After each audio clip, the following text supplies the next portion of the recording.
តុលាការនៅប្រទេសកូរ៉េខាងត្បូងនៅថ្ងៃសុក្រទី16ខែមករាឆ្នាំ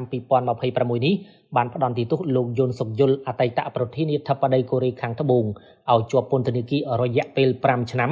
ក្រោមបទចោទប្រកាន់មួយចំនួនដែលពាក់ព័ន្ធទៅនឹងការសម្រេចចិត្តដ៏ចម្រូងចម្រាសរបស់លោកក្នុងការដាក់ប្រទេសក្រោមច្បាប់អាញាសិទ្ធិកាលពីចុងឆ្នាំ2024នេះបើយោងតាមសារព័ត៌មាន Reuters ដែលចេញផ្សាយនៅថ្ងៃសុក្រទី16ខែមករាឆ្នាំ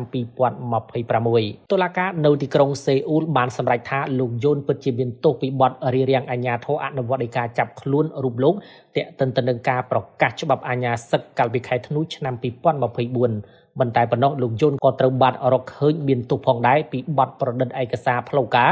និងពីបទមិនគោរពតាមនីតិវិធីច្បាប់ដែលចាំបាច់ដើម្បីប្រកាសច្បាប់អាញាសិទ្ធិសាលក្រមផ្ដន្ទាទោសនេះគឺជាសាលក្រមដំបូងបង្អស់ពាក់ព័ន្ធនឹងបទល្មើសព្រហ្មទណ្ឌជាច្រើនដែលលោកយុនកំពុងតែប្រឈមមុខដោយសាររឿងច្បាប់អាញាសិទ្ធិហើយវាអាចត្រូវប្តឹងជំទាស់បានសូមជម្រាបថាអតីតប្រធានាធិបតីកូរ៉េខាងត្បូងរូបនេះនៅប្រឈមសំណុំរឿងផ្សេងទៀតរួមមានទាំងបទចោទប្រកាន់ដឹកនាំការបះបោរតាមរយៈការដាក់ប្រទេសក្រោមអាញាសិទ្ធិហើយរដ្ឋអាជ្ញាពិសេសបានស្នើឲ្យតុលាការផ្ដន្ទាទោសប្រហារជាអតិបរមាលើរូបលោកគឺប្រហារជីវិតតុលាការត្រូវបានរំពឹងថា